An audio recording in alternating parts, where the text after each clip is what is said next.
The moon. No, not the peaceful nightlight we write poems about. This one's alive, and it's hungry. During the 1969 Apollo mission, astronauts witnessed the unthinkable. Two dark holes opened on the moon's surface, widening like eyes. Then, a gash tore across the cratered skin, revealing teeth. The moon wasn't a rock. It was alive. It rolled in its orbit like something stretching after a long sleep, brushing past the shuttle and tearing it apart with casual indifference. But the signs were there long before the mission. In New York, a man in a moon mask screamed about the awakened ones. In a small town, a boy sketched smiling planets before revealing a pale, lunar grin of his own. Across Africa, tribes carved moons into the dirt and prayed to them as if they knew. Then came the descent. It struck Earth's oceans near Italy, smiling through the chaos as waves the size of buildings erased entire coastlines.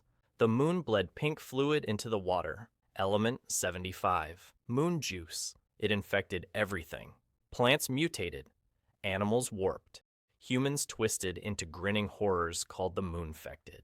Later, the immortal cameraman uncovered a truth buried in time. 10,000 years ago, a colossal tentacled being destroyed the original moon and replaced it with this one, a living egg. Now that egg is hatching. The Moonfected. They used to be human. Now they only smile. The Moonfected are the direct children of moon juice. The pink chemical bled into Earth's veins after the awakened moon's impact. What it touched, it changed. What it changed, it consumed. At first, the symptoms looked harmless. A grin that wouldn't fade. Skin losing color, eyes turning hollow. Victims stared skyward, as if listening to something only they could hear. Then came the laughter. Low, broken, echoing like static from an old TV. Within hours, the body twisted, the mind gone. What was left wasn't human anymore. Stage by stage, they stretch, limbs elongate, spines curve, the grin stays. By the final stage, they're tall, gray-green shapes that never stop growing, forever reaching upward like the moon is still pulling them home. The first case appeared in episode 2. A young boy caught sketching smiling planets before revealing the same face himself. Since then, they've spread across the Umbra Zone, roaming like lost puppets. Their intelligence stripped away, their only instinct hunger and mimicry. Scientists say they're still alive. Survivors disagree. They're echoes, biological residue of the moon's influence. And if infection is growth, then Earth is already blooming into something unrecognizable. Friend Industries. They call themselves humanity's savior, but every savior eventually wants worship. After the moon's impact, the world fell into silence. Governments collapsed, communication failed, survivors scattered. Out of the ruins rose a new name, Friend Industries, short for Frontline Research Initiative for Earth's New Defense, a comforting title hiding a mechanical heart. They built their empire on the edge of the Umbra Zone, a 2,800-kilometer scar where the awakened moon first struck. From there, they expanded fast, towers rising through smoke, labs glowing like beacons in the dark. Within a decade, Friend Industries became the world's largest employer, its influence stretching from orbit to ocean. Their technology changed everything. Weapons that could pulverize the Moonfected, exosuits made of tin and light, wheel legs, laser arms, and the colossal Pew cannon designed to vaporize asteroids before they reached Earth. Every invention powered by a single source, moon juice, element 75U. Their propaganda promised hope, your best friend in a broken world.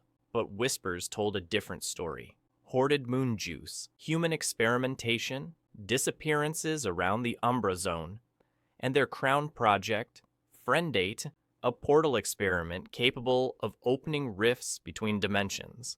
They control the food, the power, even the orbit itself. The Earth no longer spins freely. It moves under Friend's command. Savior or tyrant, no one knows. But as their logo glows over every city and their drones patrol the skies, one truth remains. The world didn't rebuild after the moon. It was reconstructed, and nothing smiles wider than a mask. The giant Moonfected. The ground trembles before you hear it. A low vibration, rhythmic, like footsteps from something that shouldn't exist. Then, through the fog, it appears, towering, grinning, and impossibly human. The giant Moonfected. Unlike the smaller ones that roam the Umbra Zone, this one isn't a mutation. It's an evolution. A full-grown consequence of the moon's infection finally reaching its limit and breaking it. Its body stretches hundreds of meters tall, skin the color of old stone, eyes glowing faint pink from the moon juice pulsing through its veins. Every breath rattles windows miles away. Every movement reshapes the ground beneath it. The first sighting came during the Umbrory assault on Friend Industries' border. The creature emerged from the smoke, stepping over bunkers like pebbles. It tore through bridges, crushed vehicles, and sent shockwaves that cracked the Umbra Zone wall. Entire battalions vanished beneath its feet. Then it turned toward the research outpost of Dr. Chen. Security footage caught its grin pressing against the glass before the feed went dark. Unlike normal Moonfected, it doesn't stop growing. It doesn't die. It simply keeps stretching upward, reaching for the light that birthed it, as if waiting for the moon to notice. The Tentacled Progenitor. They call it the Cephalopodon lunar progenitor, but the survivors gave it a simpler name. Patricia. It's not a monster in the usual sense. It's a womb the size of a planet. 8 colossal tentacles spiraling from a central void that births moons like spores from a dying fungus. When Patricia moves, entire gravitational fields ripple. When she breathes, worlds tremble. The name came from a pilot of the Starg 6 expedition. His last transmission described the creature before the signal cut. It looks like my Aunt Patricia. Patricia isn't new. She's ancient. 10,000 years ago, she appeared without warning, crushing the original moon and replacing it with a living one. Humanity spent millennia worshipping it, unaware it was her child, slumbering until 1969 when it finally opened its eyes. She doesn't speak. She doesn't roar. She creates. Every awakened moon, every swarm, every infection, born from her endless cosmic womb. And she's not alone. New sightings reveal multiple progenitors across the solar system, each one replacing moons around different planets, spreading their smiling offspring like a virus written in starlight. Some scientists call her a god, others an engineer, but the truth feels colder. She's not here to conquer. She's here to continue. And every time we look up at the night sky, that glowing face we call the moon isn't watching over us. It's waiting for its mother, the planets. When the moon woke up, the rest of the solar system started smiling back. Jupiter's red storm twisted into something unnatural, an eye reshaping into a grin that stretched across continents of gas. Saturn's rings pulsed like veins, shimmering with an eerie rhythm. Even Uranus and Neptune drifted closer to Earth's orbit, their enormous faces frozen in quiet amusement, as if waiting their turn. At first, scientists thought it was contamination, some lunar infection spreading through space, but that theory fell apart fast. These weren't diseased planets, they were replacements, swapped out by something that made the moon look like a warm-up act. 3 theories emerged. 1. The planets were infected by the moon's essence, turning them into celestial predators. 2. They were manufactured by the same tentacled progenitor that created our current moon. And 3. The most chilling, claimed they were built by the celestial hands, an intelligence hiding behind Friend Industries' technology. The ORIS probe sent to study them never came back. Footage cut off mid-broadcast, showing fragments of something horrific. Moons hatching out of planetary mouths like parasitic eggs. Jupiter's Callisto. Saturn's Titan, all reborn. Then Uranus went silent. And Neptune? It moved closer. During the Friend Gate mission, it swallowed a spacecraft whole, as if curious about the taste. By the time the tentacled progenitor reappeared to reclaim its spawn, something even greater intervened. A colossal hand reaching through space to drag both Neptune and the creature into a rift. Whatever these things are, creations, experiments, or gods, one fact remains: space isn't empty anymore. It's awake. The Hand.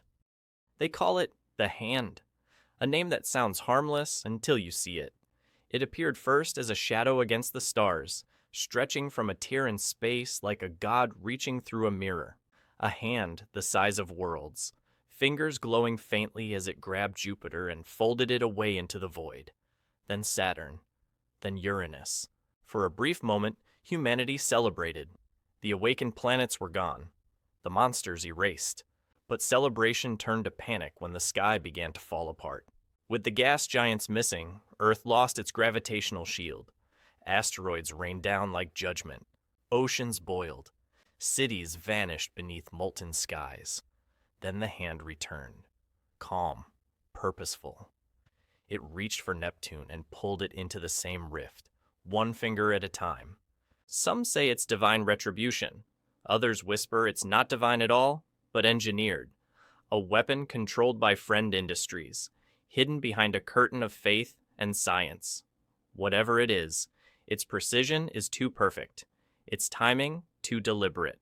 In response, Friend Industries unveiled their solution, the Pew Cannons, planetary-scale railguns designed to vaporize incoming asteroids. The media called it salvation.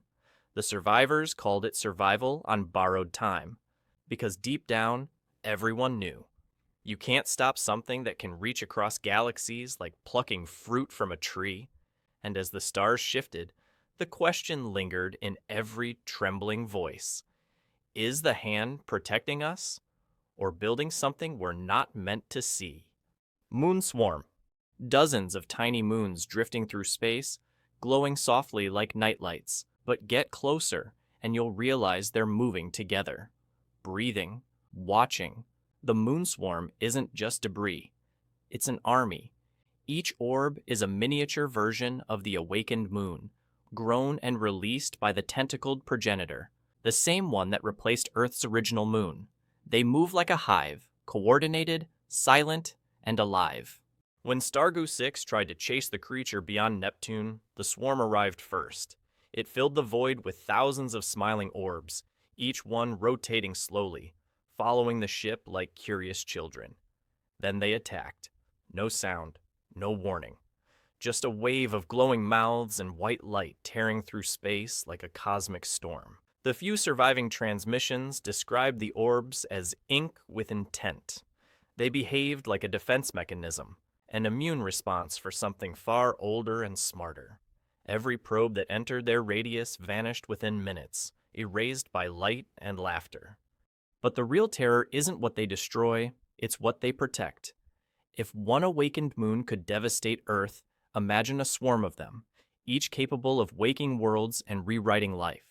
Some scientists now believe the moon swarm isn't a weapon, it's reproduction, a way for the progenitor to seed the universe with living moons, expanding its reach one planet at a time.